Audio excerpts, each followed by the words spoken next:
ഈ സൗകര്യങ്ങളുടെ എല്ലാം റമദാൻ ഇനി ഉണ്ടാവുമെന്നറിയില്ല. കാരണം ഓരോ ദിവസവും മഹബൂസാവുകയാണ് അടിമ. ഓരോ ദിവസവും അബ്ദ് മഹബൂസാവുകയാണ്. കൂടുതൽ കൂടുതൽ അബ്ദിന് മഹബൂസാണ്, അവനെ ജയിലിലിടപ്പെടും പോലെയാണ് അബ്ദിന്. അവക്ക് സ്വാതന്ത്ര്യമാണ്. എന്നാൽ നരകത്തിന്റെ സബീലിന് സ്വാതന്ത്ര്യം കൂടുകയും സ്വർഗത്തിന്റെ സബീലിന് ഹബ്സ് കൂടുകയും ചെയ്യാം. ഇപ്പൊ ഒരു മുസ്ലിം നാമധാരി തന്നെയാണ് എന്താ പറയുന്നതെന്നോ, ഒരു കമ്മ്യൂണിറ്റി എന്ന് പറയാൻ മാത്രമുള്ള ഒരു വിഭാഗം പറയാണ് എന്ത്, ഞങ്ങളുടെ സ്ഥാപനങ്ങളിൽ മുഖം മറച്ച് കുട്ടികൾ സ്കൂളിൽ വരാൻ പാടില്ല. ആരാ ഇത് പറയുന്നത്? ആരോ ആണെങ്കിൽ നമുക്ക് മനസ്സിലാക്കാം. മുസ്ലിം നാമധാരികളാണിത് പറയുന്നത്. എന്താണ് അവരെ ഭരിക്കുന്നത്? ഹവ. മനസ്സിലാവണ്ട പറഞ്ഞത്. അപ്പൊ ഇനി അങ്ങനെ തയ്യാറാവും നല്ല നല്ല സുന്ദരികളായ പെൺകുട്ടികൾ. ഇപ്പോ അങ്ങനെയാണ് ഉണ്ടാവും. അതിനൊന്നും ആളുകൾക്കൊരു മടി ഉണ്ടാവില്ല. അപ്പോൾ അവക്ക് കൂടുതൽ സ്വാതന്ത്ര്യം കൂടുകയും, എന്നാൽ സ്വർഗത്തിന്റെ സബീൽ എന്ന് പറഞ്ഞാൽ ഹുഫത്തിൽ ജന്നത്ത് ബിൽ മക്കാരിഹി, വിഷമകരമായ കാര്യങ്ങൾ കൊണ്ടാണ് സ്വർഗത്തെ പൊതിയപ്പെട്ടിട്ടുള്ളത്. വഹുഫത്തുൻ നാറു ബിശ്ശഹവാത്തി, ദേഹേച്ഛകളെ കൊണ്ടാണ് നരകത്തെ പൊതിയപ്പെട്ടിട്ടുള്ളതെന്ന് മുഹമ്മദ് മുസ്തഫ. നരകത്തിന്റെ വഴി എന്ന് പറഞ്ഞാൽ കൂടുതൽ സ്വാതന്ത്ര്യമാണ്, സ്വർഗത്തിന്റെ വഴി എന്ന് പറഞ്ഞാൽ കൂടുതൽ ഹബ്സാണ്. അത് ദൈനംദിന കാര്യത്തിൽ ഈ ഹബ്സിനെ അധികരിച്ചുകൊണ്ടിരിക്കുകയുമാണ്. അള്ളാഹു നമ്മെ കാത്തു രക്ഷിക്കട്ടെ. അടുത്ത റമളാൻ എങ്ങനെയാവുമെന്ന് പറയാൻ കഴിയില്ല. ഞാൻ എങ്ങനെയാവുന്ന ഒരു പ്രത്യേക മുൻവിധിയിൽ പറയല്ല. പക്ഷേ ഇന്നത്തെ കാലം ഒരു അനിശ്ചിതമായ കാലാണ്. എന്താണ് വരാൻ പോകുന്നതെന്ന് മനുഷ്യന്റെ മുന്നിൽ ഇന്ന് ആർക്കും അറിയില്ല. എല്ലാത്തിന്റെയും പിന്നിൽ ജൂദായിസാണ്. അൽ അശബക്കത്തുൽ യഹൂദിയ. ലോകം മുഴുവനും ഇന്ന് യഹൂദി നെറ്റ്വർക്കിന്റെ കീഴിലാണ്. അതാവുകയും ചെയ്യും. അവരുടെ നേതാവ് പുറത്തു വരാനായി. അവരുടെ നേതാവാണ് ദജ്ജാൽ. അപ്പോൾ അയാളുടെ വഴികൾക്ക് സ്വാതന്ത്ര്യം കൂടും. ഞാൻ നിങ്ങളെ ഈ ക്ലാസ്സിലാണോന്ന് ആ ഓർമ്മ എന്റെ 2 ആഴ്ച മുമ്പ് ഞാൻ പറഞ്ഞിട്ടുണ്ട്. കൃത്യമായും മദ്യവും മദിരാശിയും ഒക്കെ ദജ്ജാലിന് എത്തിച്ചു കൊടുക്കുന്ന ആളുകൾ ഭൂമിയിലുണ്ട്. ദജ്ജാലിനെ പറ്റി കൃത്യമായ ധാരണയുണ്ട്. ദജ്ജാൽ എന്ന് പറഞ്ഞാൽ നിങ്ങൾ വിചാരിച്ച ആളൊന്നല്ല, ഭയങ്കര ആളാണ്, ഭയങ്കരം ആളാണ്. മാനവ ചരിത്രം ഇതുവരെ കണ്ടിട്ടുള്ളതിലെ ഏറ്റവും വലിയ അത്ഭുതമാണ് ദജ്ജാൽ ലഅ്നത്തുല്ലാഹി അലൈഹി. അയാള് നിങ്ങൾ വിചാരിക്കുന്നത് പോലെ ഒരു പഴഞ്ചനെന്നല്ല, ഭയങ്കരമാളായിരിക്കും. സ്പൈഡർമാൻ, എന്തുകൊണ്ടാണ് അമേരിക്ക സ്പൈഡർമാനെ ഒക്കെ പ്രസന്റ് ചെയ്തത്? സ്പൈഡർമാനെ എന്തുകൊണ്ടാണ് അമേരിക്ക നമ്മുടെ ലോകത്തിന്റെ മുന്നിൽ ഒരു സ്പൈഡർമാൻ എന്ന ഒരു അത്ഭുത പ്രവർത്തകനെ, ഒരു അത്ഭുതം കാണിക്കുന്ന ഒരാളെ എന്തിനാണ് അമേരിക്കയെ പോലത്തെ യൂറോപ്യൻ രാജ്യങ്ങൾ സ്പൈഡർമാനൊക്കെ പ്രസന്റ് ചെയ്തത്? എന്താണ്?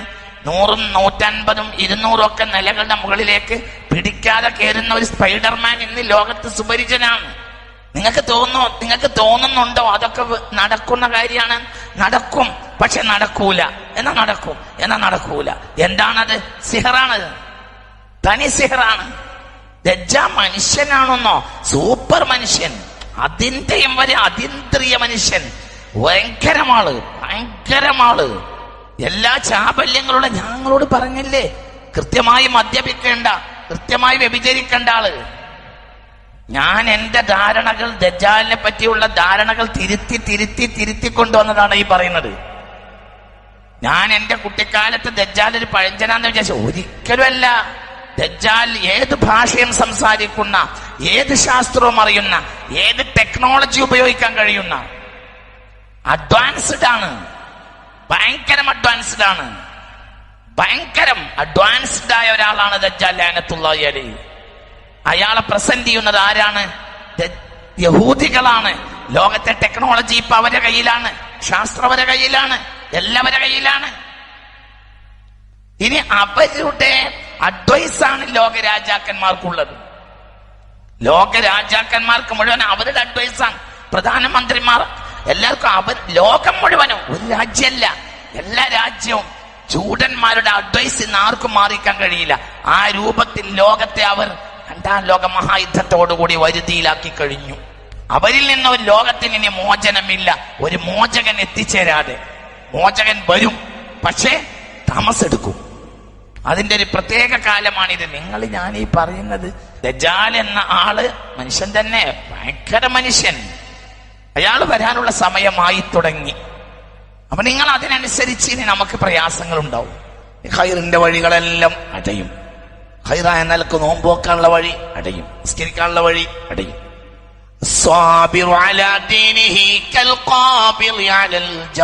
ഹബീബായ നബി പറഞ്ഞു, ദീനിന്റെ മേൽ ഒരാൾ പിടിച്ചു നിൽക്കുകയെന്നാൽ കനൽ കട്ടകൾ പിടിച്ചതുപോലെയായിരിക്കും എന്ന് മുഹമ്മദ് മുസ്തഫ. കനൽ കട്ടകൾ പിടിച്ചാൽ മനുഷ്യന്റെ തലച്ചോറ് പതക്കൂലേ? കനൽക്കട്ട പിടിച്ചതുപോലെയായിരിക്കും. അസ്വാബിറു അലാ ദീനിഹി, ഒരാൾ തന്റെ മതത്തിൽ ക്ഷമിച്ചു നിൽക്കുകയെന്നാൽ കൽഖാബിലി അലൽ ജമർ എന്ന് മുഹമ്മദ് മുസ്തഫ. കനൽക്കട്ടകളുടെ മേൽ ക്ഷമിക്കുന്നത് പോലെയായിരിക്കും. ഒരാൾ ഉള്ളം കൈയിൽ കനൽക്കട്ടകൾ, കനല് നല്ല നല്ല ചൂളയായ കനല് ഉള്ളം കൈയിൽ വെച്ചിട്ട് ഒരാൾ പിടിച്ചാൽ എങ്ങനെയുണ്ടാവും? അതിനെ പോലെയായിരിക്കും എന്ത്? ദീനിയായ കാര്യത്തിൽ ക്ഷമിക്കുക എന്ന് മുഹമ്മദ് മുസ്തഫ. അതായത് അത്രയും പ്രതിസന്ധി ഉണ്ടായിരിക്കും.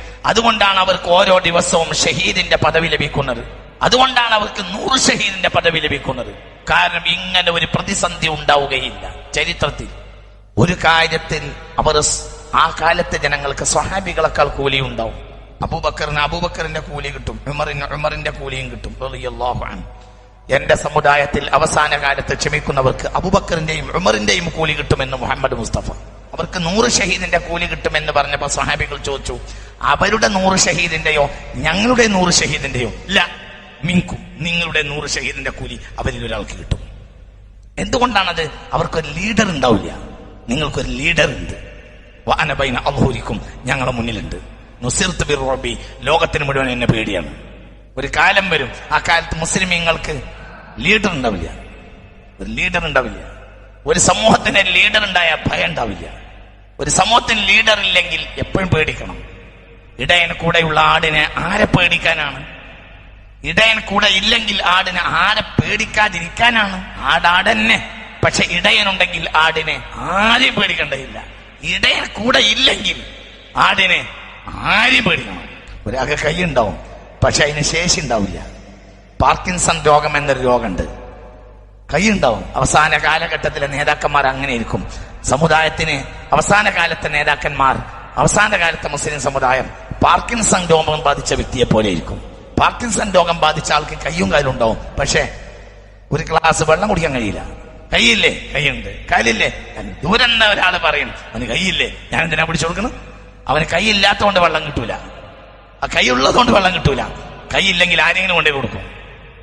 അവസാന കാലഘട്ടത്തിലെ സമൂഹത്തിന്റെ നന്മ നേതാക്കന്മാരാ തടയുക. കാരണം അവർ ഉപയോഗശൂന്യമായ അവയവങ്ങളെ പോലെയായിരിക്കും.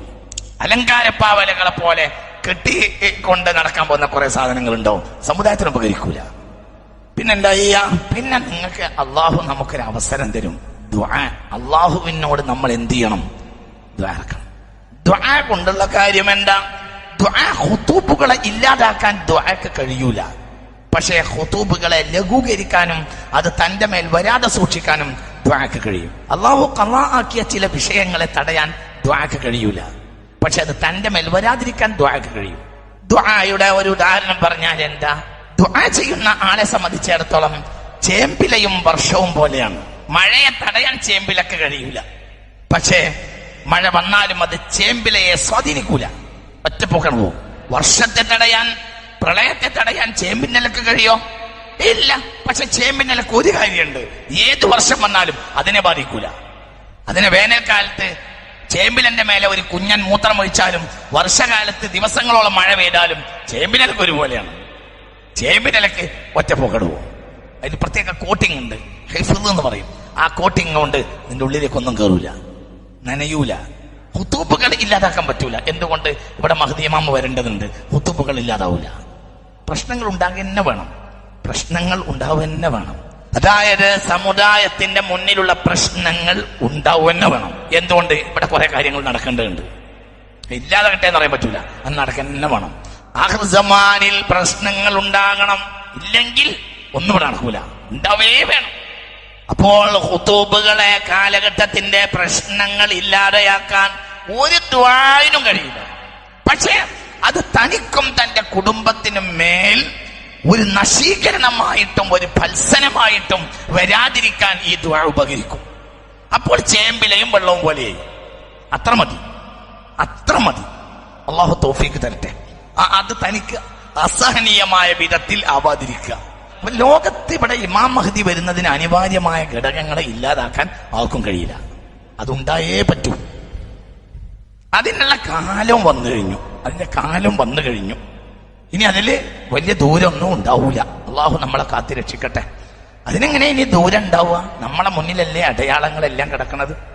ഈ തൊട്ടടുത്ത ഒരു മഹല്ലില്, ഇവിടെ തൊട്ടടുത്തൊരു മഹല്ലില് ശനിയാഴ്ച സുബഹയുടെ നേരം തൊട്ടടുത്തൊരു മഹല്ല് സുബഹിന്റെ ബാങ്ക് കൊടുത്തിട്ടുണ്ട്. പള്ളിയിലേക്ക് ആളുകൾ ഇങ്ങനെ ഒറ്റം തെറ്റായിട്ട് കയറുന്നുണ്ട്. പള്ളിക്ക് തൊട്ടടുത്ത് ഫുട്ബോൾ ഗ്രൗണ്ട്, അതിൽ കൂക്കും വിളിയും ആർപ്പും പന്തളിയും. തൊട്ടടുത്ത് പന്തളി ഗ്രൗണ്ട്. ഇത് അമേരിക്കത്തെ കഥയല്ല. എവിടെ? മലപ്പുറം. ഏതാ നേരം? സുബഹി. അസറിന് കളിച്ച കളി കുണ്ടന്മാരാണ്ട് ഊക്ക് കൂടിയിട്ട് നീണ്ടതല്ല. ഏതാ നേരം? സുബഹിയുടെ ബാങ്ക് കൊടുത്ത് ഒറ്റ ആയിട്ട് ഇങ്ങനെ ഫജ്ർ നിസ്കാരത്തിന്റെ സുന്നത്തിന് വേണ്ടി ആളുകൾ പള്ളിയിലേക്ക് ഇങ്ങനെ കയറുന്നു. തൊട്ടടുത്ത് ഫുട്ബോൾ ഗ്രൗണ്ട്, കൂക്കും വിളിയും ഫുട്ബോളും. ഇന്ന ഖിയാമത്ത് നാൾ, ഇന്നാണ് ഖിയാമത്ത് നാൾ എന്നല്ലാതെ എന്ന് ഖിയാമത്ത് നാൾ ഉണ്ടാവും ഞങ്ങൾ വിചാരിക്കണം. അള്ളാഹു നമ്മളെ കാക്കട്ടെ. ഹക്ക് ഈ മെഹ്റാബിൽ, ഈ നിസ്കരിക്കുന്ന മെഹ്റാബിൽ ഏത് റബ്ബിന് വേണ്ടിയാണോ നിസ്കരിക്കുന്നത് ആ റബ്ബിനെ മുൻനിർത്തിയിട്ടാണ് ഞങ്ങളോട് ഈ പറയുന്നത്. എള്ളോളം പൊള്ളില്ല. അള്ളാഹു നമ്മളെ കാത്തി രക്ഷിക്കട്ടെ. അപ്പൊ അങ്ങനത്തെ ഒരു കാലത്താണ് ഇന്ന് വൈകുന്നേരമോ നാളെ വൈകുന്നേരമോ നോമ്പാവുക. ഒരു പുതിയ നോമ്പ് വരാൻ പോവാണ്. നമ്മുടെ കുറ്റം നമ്മുടേത് മാത്രമാണ്. ആരെയും കുറ്റം പറയണ്ട. നമ്മൾ നേരെയായാൽ ഒക്കെ നേരെയാവും. നമ്മൾ നേരെയായ ഒക്കെ നേരെയാവും. കുഴപ്പം നമ്മുടേതാണ്. നമുക്ക് പ്രശ്നം. നമ്മൾ ഒരു നേരായ ഒരു സദീദായ വഴിക്ക് പോയാൽ ഒന്നും നമുക്ക് തടസ്സാവില്ല.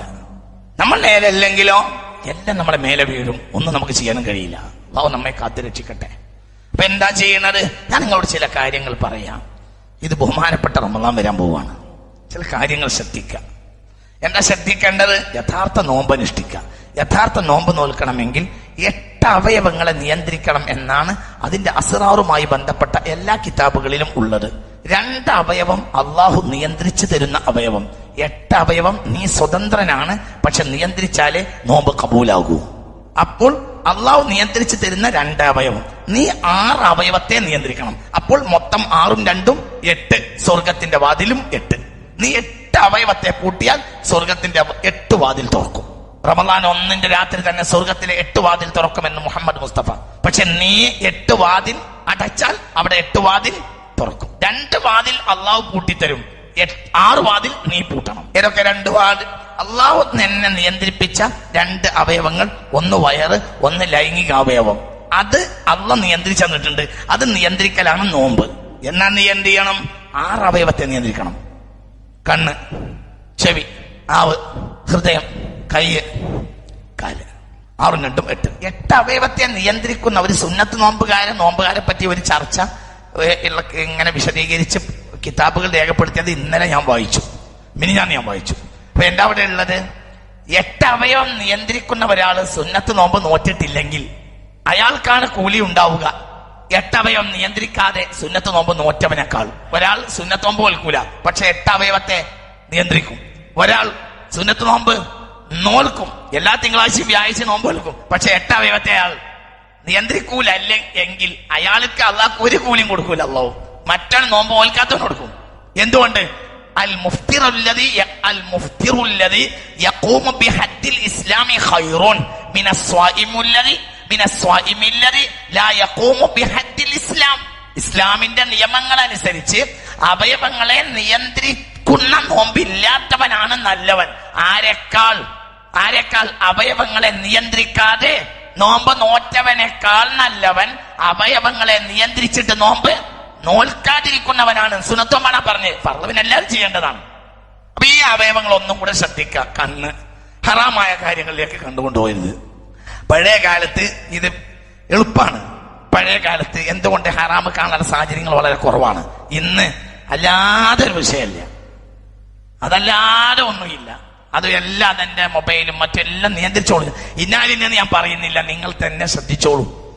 നിങ്ങൾ തന്നെ ശ്രദ്ധിച്ചാൽ എന്തൊക്കെയാണുള്ളത് അതൊക്കെ പ്രശ്നമാണ്. ഫോട്ടോസ് എല്ലാം ഒരാവശ്യത്തിൽ തന്നെ നമ്മൾ അനാവശ്യത്തിലേക്ക് കൊണ്ടുപോകും. നമ്മൾ ശ്രീലങ്കയിൽ എന്താ സംഭവിച്ചതെന്ന് അറിയാൻ വേണ്ടിയിട്ടാണ് മൊബൈൽ നോക്കിയതെങ്കിലും ഒരു 10ഓ 25ഓ പെണ്ണുങ്ങളെ ഹറാമ് കാണാതെ ഒരു ശ്രീലങ്കയിലെ പ്രശ്നം നമുക്ക് കാണാൻ കഴിയില്ല.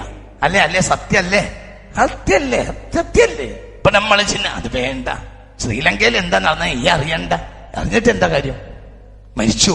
അള്ളാഹു മുസ്ലിമീങ്ങൾക്ക് മൗഫറത്ത് കൊടുക്കട്ടെ, മറ്റുള്ളവർക്ക് അള്ളാഹു നല്ല ബുദ്ധി കൊടുക്കട്ടെ, ഭീകരവാദികൾക്ക് അള്ളാഹു നല്ല ബോധം